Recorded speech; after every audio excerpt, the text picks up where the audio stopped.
Pada dasarnya, fakta adanya rekam jejak masa lalu dan impian atau khayalan tentang masa depan adalah suatu keniscayaan. Selama manusia beraktivitas sesuai dengan alur waktu yang lurus, maka manusia akan selalu berjalan meninggalkan masa lalu dan bisa dipastikan meraih masa depan. Namun menjadi masalah saat manusia mulai bermimpi untuk bisa kembali ke masa lalu, menyentuh dinosaurus yang masih hidup, atau berkelana ke masa depan, mencicipi teknologi yang lebih maju dari sebelumnya, dan berharap kembali ke masa sekarang sekedar untuk menceritakan pengalaman mengamati kedua masa itu. Jika masa lalu adalah suatu masa yang tidak mungkin kita kunjungi lagi karena sifatnya yang merupakan fatamorgana seperti yang sudah dibahas pada video sebelumnya, maka bagaimana dengan masa depan yang secara harfiah juga suatu masa yang tidak bisa dijamah, karena aktivitas kita di saat ini belum mencapai masa itu.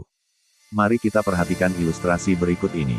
Suatu masa, sebuah pesawat luar angkasa ditugaskan melakukan misi ke tata surya Gliese 887, yang berjarak 10 tahun cahaya dari bumi.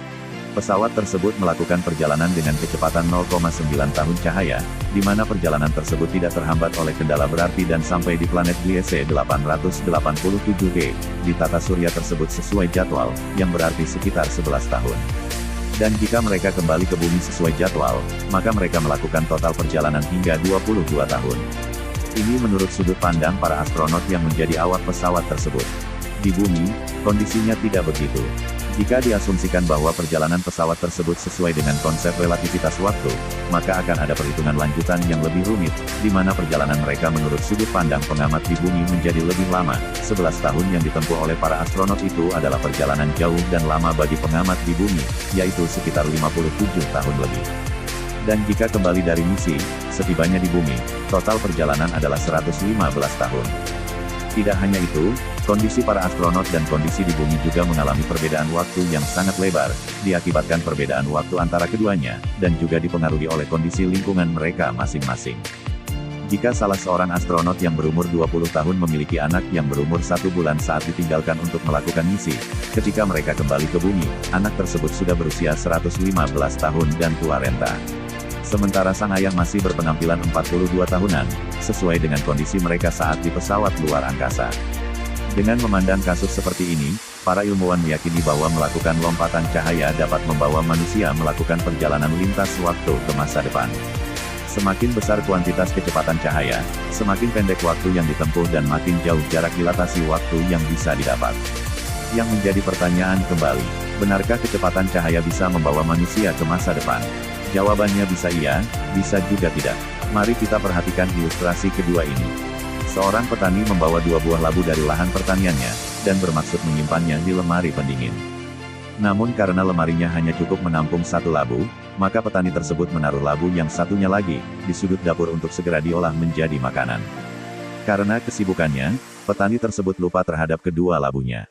Hingga 1 tahun kemudian, saat istrinya membereskan ruangan, didapatinya labu yang ditaruh di sudut ruangan sudah membusuk, dan berwarna coklat tua dan peyot.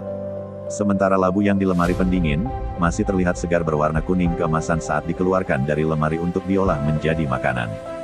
Apakah Anda bisa melihat beberapa kesamaan antara kedua ilustrasi tersebut?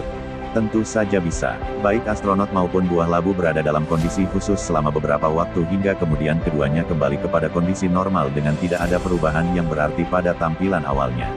Sementara kondisi di bumi berjalan sesuai dengan jalur waktu normal yang menyebabkan penuaan, perubahan lingkungan yang terjadi setelah waktu yang lama, yang menyebabkan kondisi akhir di masa kini tidaklah sama dengan kondisi di masa lalu, saat kedua kejadian itu dimulai. Jika kita melihat kedua ilustrasi tersebut, maka lompatan waktu ke masa depan sebenarnya hanyalah proses pembedaan waktu antara kondisi normal dengan kondisi yang diatur secara khusus. Baik astronot maupun buah labu berada dalam kondisi khusus saat berada dalam pesawat berkecepatan cahaya maupun dalam lemari pendingin. Artinya, kita tidak benar-benar memasuki masa depan sebagai dimensi yang berbeda setelah kita meninggalkan masa kini, saat kita menggunakan kecepatan cahaya. Kita hanya ditahan dalam suatu ruang khusus yang membuat kita mengalami perlambatan waktu dan usia, sehingga pada saat kita mencapai masa yang kita tuju, perubahan fisik kita tidaklah sama dengan kondisi normal. Sementara itu pengamat di luar mengalami kondisi penuaan seperti biasa, hingga si pelompat waktu keluar dari portal waktu ataupun pesawat berkecepatan cahaya tadi. Kesimpulannya, sebagaimana perumpamaan buah labu dalam lemari pendingin, maka efek dilatasi waktu memungkinkan manusia memotong waktu agar seakan-akan sudah melakukan lompatan waktu, padahal sejatinya adalah proses hibernasi pada waktu yang terukur. Proses hibernasi untuk melakukan perjalanan luar angkasa sudah sering diangkat dalam film-film fiksi ilmiah yang bertema perjalanan luar angkasa. Kesimpulan kedua, lompatan berkecepatan cahaya hanya bisa dilakukan ke depan, yaitu menuju ke masa yang sesuai dengan alur waktu. Sementara teori bahwa kembali ke masa lalu bisa dilakukan dengan bergerak dengan berlawanan arah waktu masih belum bisa diterima dengan akal maupun ilmu pengetahuan, karena belum ada satu riset pun yang bisa menjawab bagaimana kita bergerak berlawanan dengan waktu. Demikian pembahasan mengenai ilusi kecepatan cahaya sebagai sarana melompat ke masa depan. Kita akan kembali dengan pembahasan lain di video selanjutnya. Terima kasih sudah menonton hingga selesai. Mohon subscribe, like dan komentarnya untuk diskusi mengenai topik ini.